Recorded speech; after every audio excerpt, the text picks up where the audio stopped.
요한계시록에 가장 많이 등장하는 주제가 심판입니다. 인, 나팔, 대접, 갈수록 농도가 진해지죠. 요한계시록은 주님 때문에 고난당하는 현실을 마주하게 하며 위로해주며 말씀과는 다른 현실 앞에 인내하게 합니다. 그런 의미를 가지고 이번 주 목요일과 금요일 본문의 대접 심판을 살펴보겠습니다. 하나님의 임재와 통치의 상징인 성전에서 큰 음성이 나온다고 표현합니다. 하나님의 대접 심판을 하시겠다는 의지를 드러낸 것이죠. 첫째 천사는 심판을 상징하는 대접을 땅에 쏟게 됩니다.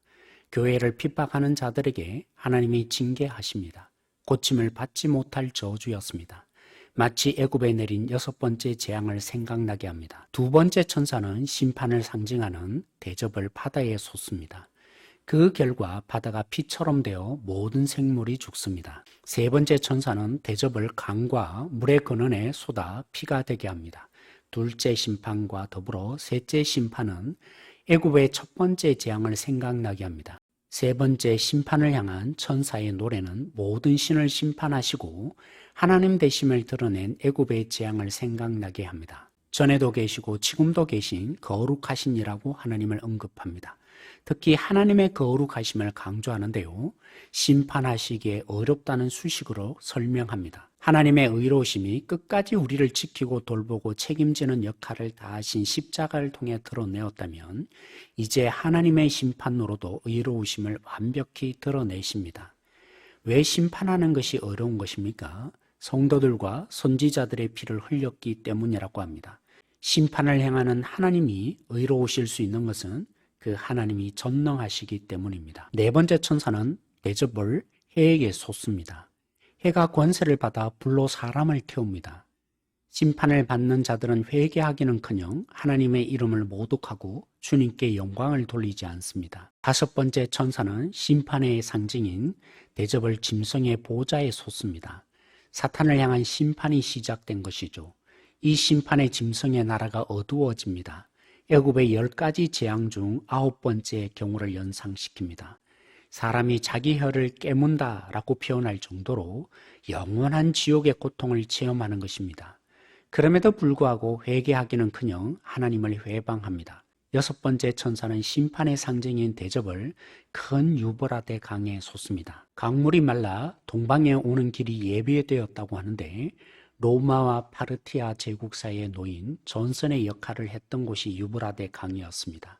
두 제국 사이에 끔찍한 전쟁의 양상을 보였습니다. 악의 삼위일체인 용의 입과 짐승의 입과 선지자의 입으로부터 더러운 영이 나옵니다. 온 천하의 권세자들에게 보내어집니다. 사단의 진영과 교회를 포함한 그리스도 진영 간의 전쟁을 위해 역사하기 위해서입니다. 그래서 충고하죠. 깨어서 자기 옷을 지키라고 합니다. 고귀한 하나님의 자녀다움을 유지해 가라는 것입니다. 전쟁이 일어나는 곳을 아마겟돈이라 했는데 머깃도 산을 말합니다. 머깃도는 전쟁이나 심판과 관련되어서 주로 사용되었습니다. 그러니까 머깃도라는 장소를 언급한 것은 만국을 이끌어 하나님을 대적하는 영적 전쟁을 일으키려던 용, 짐승, 거짓 선지자에 대한 심판을 제시하려는 것입니다. 마지막 7번째 천사가 대접을 공중에 쏟습니다. 애굽의 7번째 재앙인 우박을 생각나게 합니다. 이 심판을 받고도 여전히 완악한 사람들은 하나님을 모독합니다. 한편 하나님은 되었다라고 말씀하십니다. 예수님이 십자가에 다 이루었다 말씀하신 것을 생각나게 하는데요. 하나님의 심판이 이것으로 마친다는 의미입니다. 그 이유가 19절에서 나타나는데요. 바벨론이 무너졌기 때문입니다. 하나님이 바벨론의 제약을 기억하셨기 때문입니다. 바벨론으로 상징되는 하나님의 자녀를 핍박하는 그 당시의 로마와 같은 세력이 하나님의 진노의 심판을 받아 무너지기 때문입니다. 그 어떤 고통과 징계를 받는다 할지라도 회개할 능력이 우리에게는 없습니다. 하나님은 약속하신 대로 우리를 구원하시기에 의로우실 뿐만 아니라 행한 대로 갚으시기에 의로우십니다. 그 어떤 것도 하나님이 행하시는 공의를 가로막을 수 없습니다. 하나님은 전능하시죠. 애굽의 심판을 통해 하나님 같은 분이 없는 것을 드러낸 것처럼 하나님은 하나님 되심을 반드시 드러내십니다. 요한계시록을 통해 우리 안에 있는 우상을 철폐하십시다.